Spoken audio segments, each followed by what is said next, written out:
my channel, friends. Myself Monica, and once again we will be discussing the MCQs.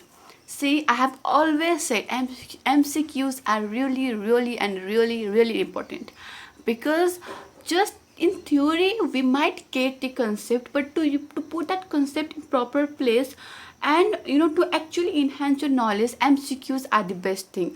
Without MCQs, okay, you can't do anything. And all of you really know that MCQs are asked in so many questions, so many exams, and so many standard exams. You need to crack MCQs.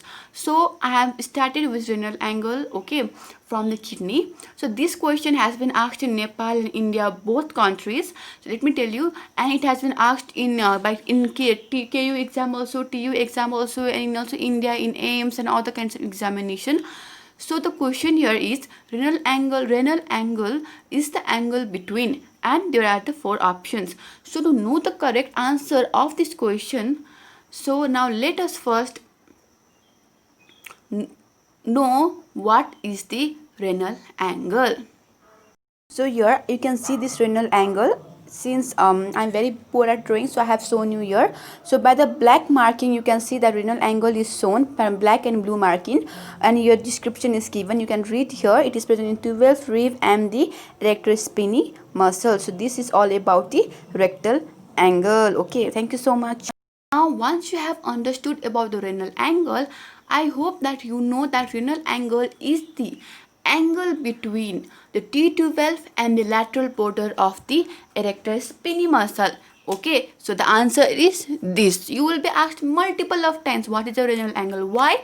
Because in this part, okay, it is in the back of our human body, and in this part we can feel the kidneys, we can palpate the kidneys. So renal angle is very important to know, so that we can palpate the kidneys on the back of our body.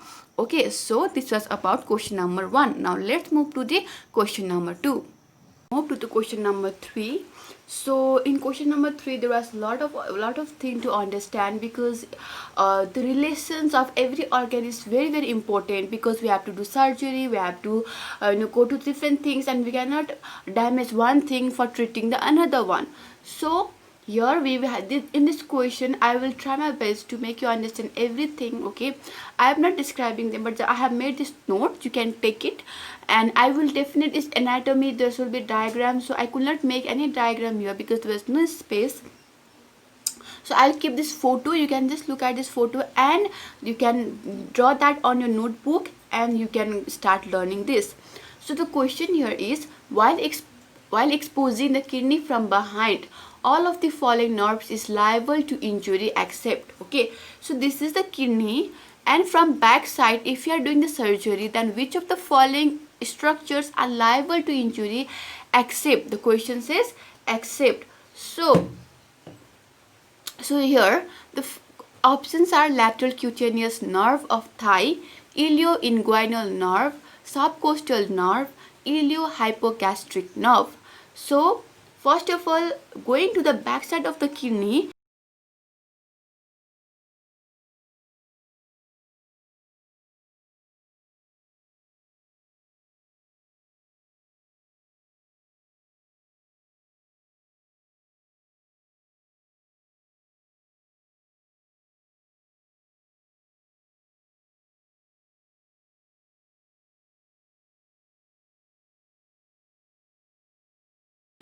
in the upper part of the posterior relations and the lower part, means if this is the back of the kidney, then in the upper part and the posterior upper part and the posterior lower part.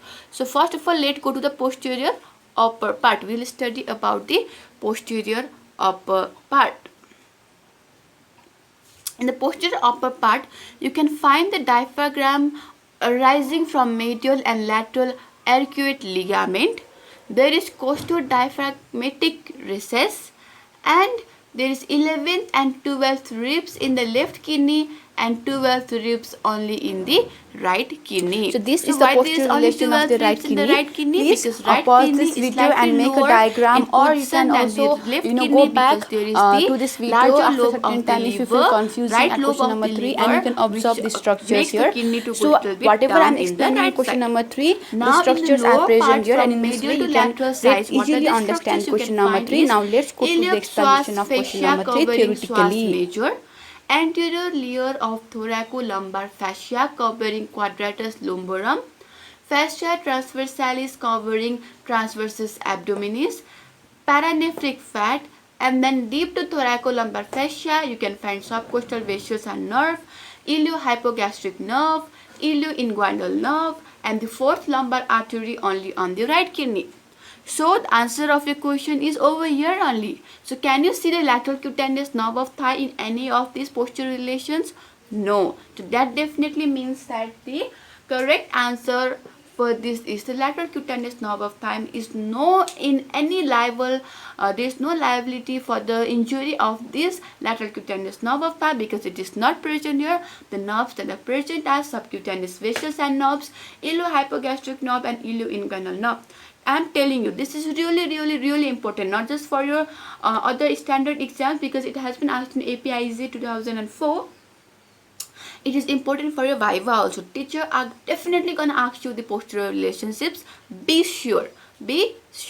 So now I could not draw it, so I have posted this diagram. You can look at it, and then you can get it from internet, you can get it from the book if you are reading with the Chaurasia, and you can go after this question number 3. Now let's move to question number 4. Let's move to the fourth question, okay, which is really interesting question, which says right left renal vein crosses the aorta. So I think so now it is about the mesenteric artery. So we are asked the relation of left renal vein according to the mesenteric artery, and I have made that easier for you by making this diagram. So in this diagram you can see that this is the inferior vena cava, this is the abdominal aorta, and from here in the upper part there you can see this artery coming from the abdominal aorta, which is known as the superior mesenteric artery, and from the inferior vena cava you can see that there is the right and left renal veins are derived, and through this artery you can see that right and left renal artery are derived, okay. And also the mesenteric artery is also derived from the abdominal aorta. This left mesenteric artery, superior mesenteric artery, which is derived from here, it passes above this vein. You can see here it passes above this vein, and this aorta, abdominal aorta, is little bit behind this inferior vena cava, because after this superior mesenteric artery you can see vein, and vein is overlapping this aorta. Okay, vein is overlapping this aorta, which was vein, artery and pelvis. So now you can also add the renal vein. It lies, okay, anteriorly below the superior mesenteric artery, because first of all this vein is little bit ahead of this aorta.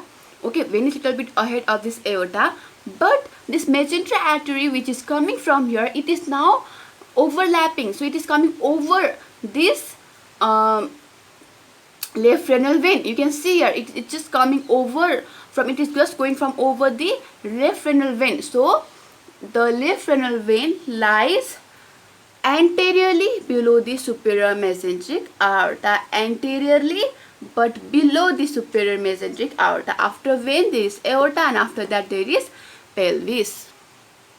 So now let's move to question number 5, 6 and 7.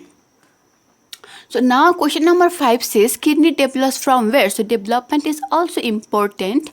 So kidney develops from the mesoderm, that is the intermediate mesoderm, okay, intermediate mesoderm, and nothing more to remember than this intermediate mesoderm. So question number 5 is over.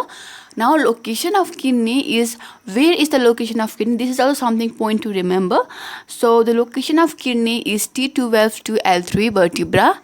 Okay, the location of kidney is T12 to L3 vertebra. I'm not explaining anything in detail because it's your job to understand it in detail. Then you go through my questions and also my discussions so that you can understand furthermore.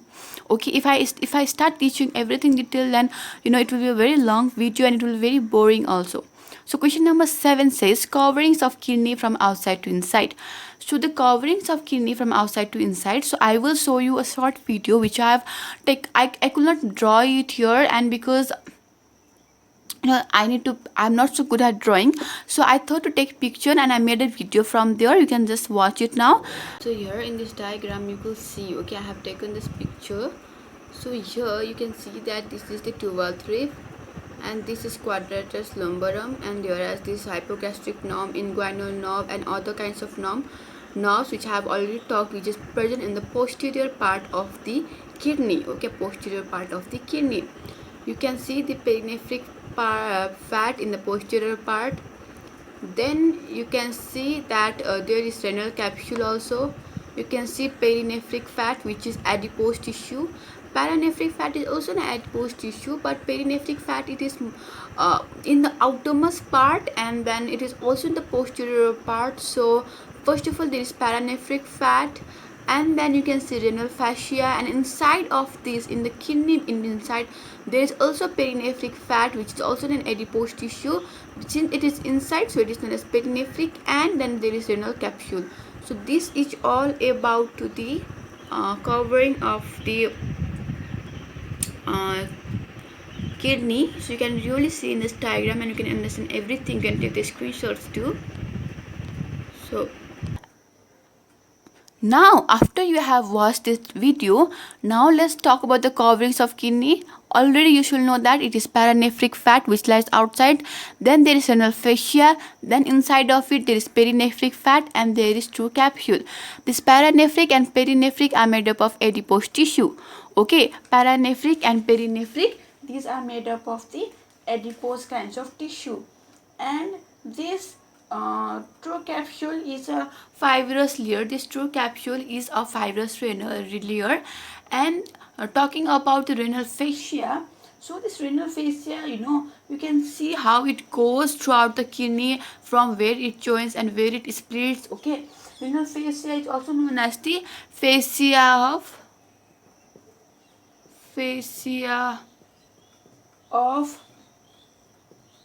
Girotar. Okay, so the anterior layer, okay, anterior part of this renal fascia, which is known as fascia of Girotta, or renal fascia is also known as fascia of Girotta. Okay, maybe my pronunciation is wrong, but please cope up with it. And the posterior, okay, posterior layer, okay, this posterior layer is known as the fascia of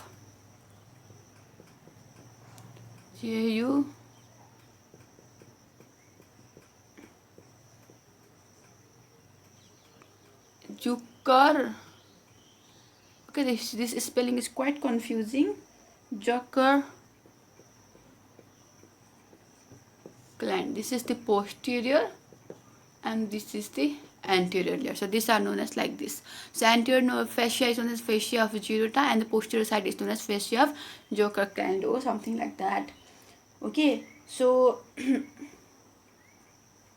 so these two fascia, anterior and posterior part, they are not fused in the lower part of the kidney, but they are fused in the upper part. And true capsule, it is the fibrous layer covering entire kidney, renal sinus, and the pelvis. They cover the entire kidney, renal sinus, and the pelvis. So you might be asked the covering of kidney from outside to inside. So there you can say paranephric fat, renal fascia, perinephric fat, and true capsule. So this was about question number 5, 6, and 7.